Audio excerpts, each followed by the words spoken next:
Bonjour et bienvenue à cette capsule où nous allons apprendre à comparer des rapports ou des taux. Secondaire 1, vous avez appris à comparer des fractions. Vous aviez deux choix possibles, soit les placer sur le même dénominateur ou effectuer le quotient et vérifier laquelle des réponses était la plus élevée. Comme nous savons qu'un rapport est en fait une fraction, la même méthode va s'appliquer. Prenons une situation, c'est-à-dire l'achat d'une voiture.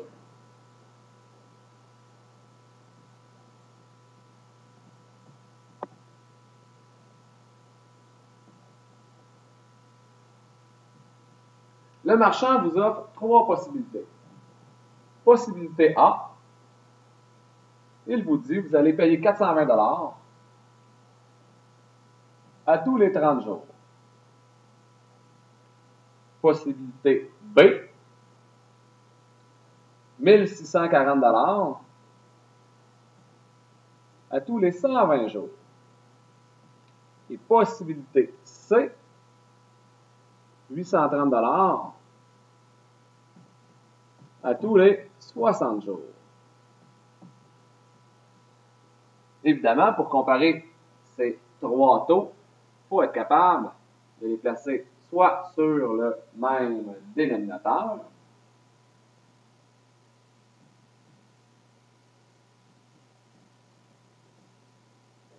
ou être capable de trouver le taux unitaire, qui est, selon moi, beaucoup plus simple à trouver. Prenons le premier cas et plaçons nos trois taux sur le même dénominateur. Donc, si on regarde ici, nous avons 30 jours, 120 jours et 60 jours. Quel serait le dénominateur commun? Évidemment, on peut placer chacun de ces dénominateurs sur 120. Effectuons-le. Donc, 420 en 30 jours donne, nous effectuons fois 4 pour le 30 jours, donc 420 fois 4, ce qui fait 1680 $ pour 120 jours. La situation B, aucun calcul à faire, nous avons encore 1640 $ pour 120 jours. Et la situation C, nous multiplions par 2, ce qui fait 1660 pour 120 jours. Par la suite, nous pouvons rapidement savoir lequel des trois cas est le plus économique et nous obtenons le cas B. Toutefois, il faut avoir une certaine habileté à trouver le dénominateur commun.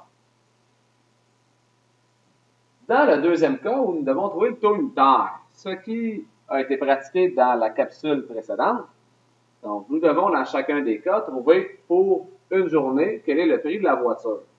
Premier cas, 420 $ pour 30 jours, nous effectuons notre division. Donc 420 divisé en 30, ce qui fait un total de 14 $ par jour. Deuxième cas, 1640 $ divisé en 120 jours, ce qui nous donne 13,66 $ par jour. Et finalement, 830 divisé en 60, ce qui nous donne 13,83 $ par jour. Donc, encore une fois ici, lequel est le plus économique? 13,66 $ par jour. Certaines personnes diront qu'il n'y a pas une grosse différence, 34 sous entre les deux. Toutefois, si nous effectuons le calcul pour 365 jours, les économies sont quand même assez importantes.